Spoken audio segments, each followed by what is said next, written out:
In case you haven't noticed, the NBA is dying. Players missing a lot of games because of injury. It's hard to watch games. It's expensive to watch these games. There you go. It's expensive to watch games now. It used to be free.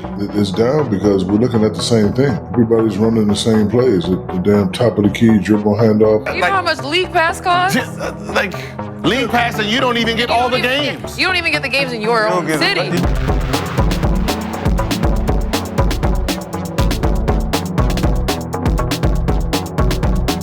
With declining TV ratings, declining fan interest, the NBA getting little broed by every other North American sport, infinite complaints over the internet, and this entire season as a whole feeling like one big three-point contest, the NBA and Adam Silver are in a tighter spot than they've been in for decades, which some say is the reason why so many game winners are happening out of random, but I won't get into that in this video. But when we look at the league, we can see that this decline stems from problems that have a vast number of solutions, with the only big question being what they are, which to pick, and when they'll be implemented.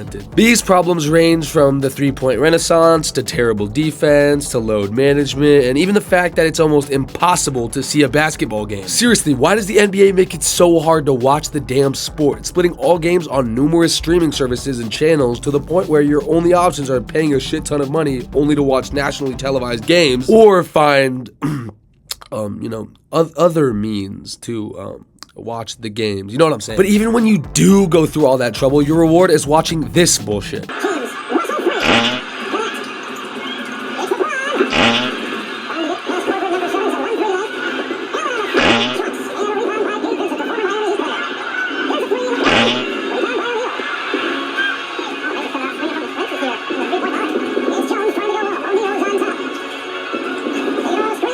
The NBA is honestly just a mess right now, so I've gathered a list of what the NBA will need to do to fix it, and we'll break down the changes that we could very well be seeing by next year for you right here, right after you click that little subscribe button, as we are so incredibly close to reaching 2,000 subscribers. And it does take me a lot of work to get these videos out for you guys bi-weekly, so if you happen to enjoy them, please help me reach my goal of hitting 10,000 subscribers before the end of 2025. Yep, go ahead. I'll wait. No, it's fine. It's fine. I'll wait. There you go. All right, thanks, bro. Let's get into it.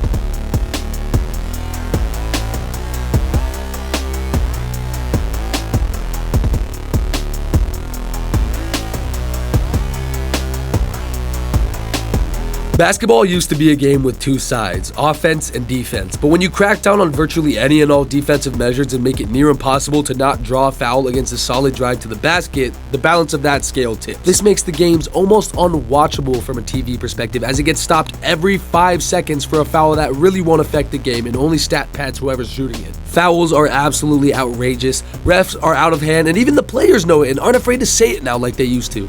Call an inadvertent technical foul, and then I said to him, you called a tech for no reason. He said, if you say it to me again, I'm gonna call another tech.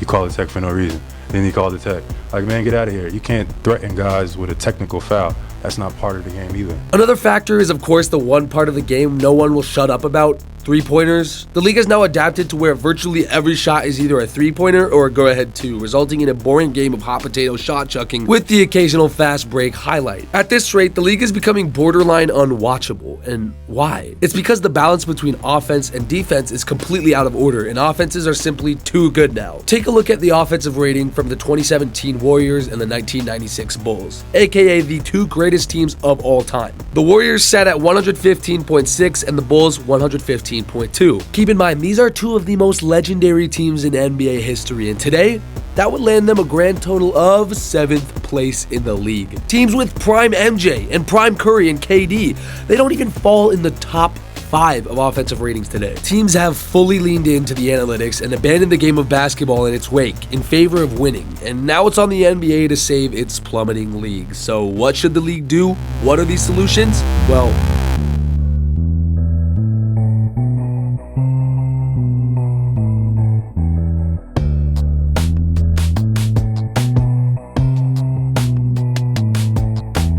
let's get the easy ones out of the way first before we get into the real nitty-gritty stuff. First of all, Adam Silver, can you fix this streaming bullshit? I mean, seriously, I'm pretty sure half the ratings issue would solve itself if you just got better TV deals or at least founded one concrete service to watch every single game on. Who am I kidding? That's probably too outlandish considering it's never been done. Oh, what was that? Oh, it has been done? With like every major sports league on the planet? Adam, what the hell? Next, I could talk about load management, or threes, but honestly, load management has gone down since the addition of the 65 game rule, and three-pointers will sort themselves out with two things: the stats and the defensive changes that'll be made. First of all, the stats. Teams found out that the three-pointer is more valuable, and thus that's all they shoot, but eventually the curve will tip to where teams will shoot too many threes, miss too many threes, thus making the percentages drop, increasing the value of the much easier two-pointer. The second factor of defensive changes that I mentioned goes as follows. Get out your notebooks and listen closely because it is pretty complicated. Ready?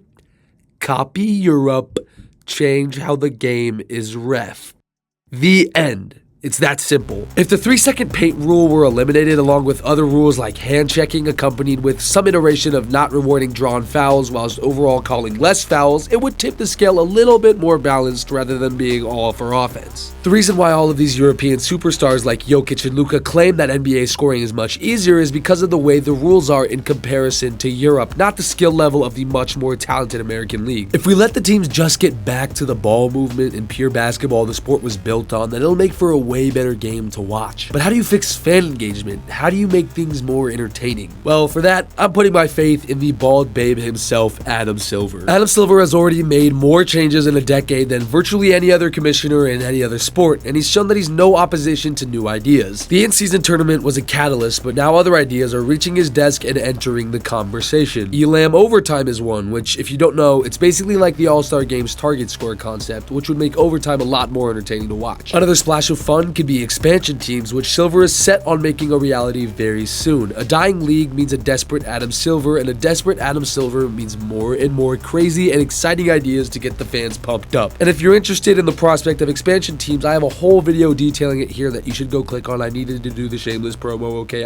I'm extremely excited to see what the shiny-headed shaman is about to cook up, but in all honesty, I'm not even worried about the NBA's ratings. In fact, with how the league is operating as normal right now, it seems as if they're not even worried about them. And that's because they have a trick up their sleeve, an ace in their hole, one X factor who is certain to bring in a wave of interest that at the likes of Jordan and LeBron hype. The NBA, above all else, is a story and star-driven league. Ratings are high when there's a face to cling to in the league, a talent above all else putting on a show night after night after night that is just must-see TV for any regular person. For the NFL, they've got guys like Lamar and Mahomes. The MLB has Ohtani. The NBA?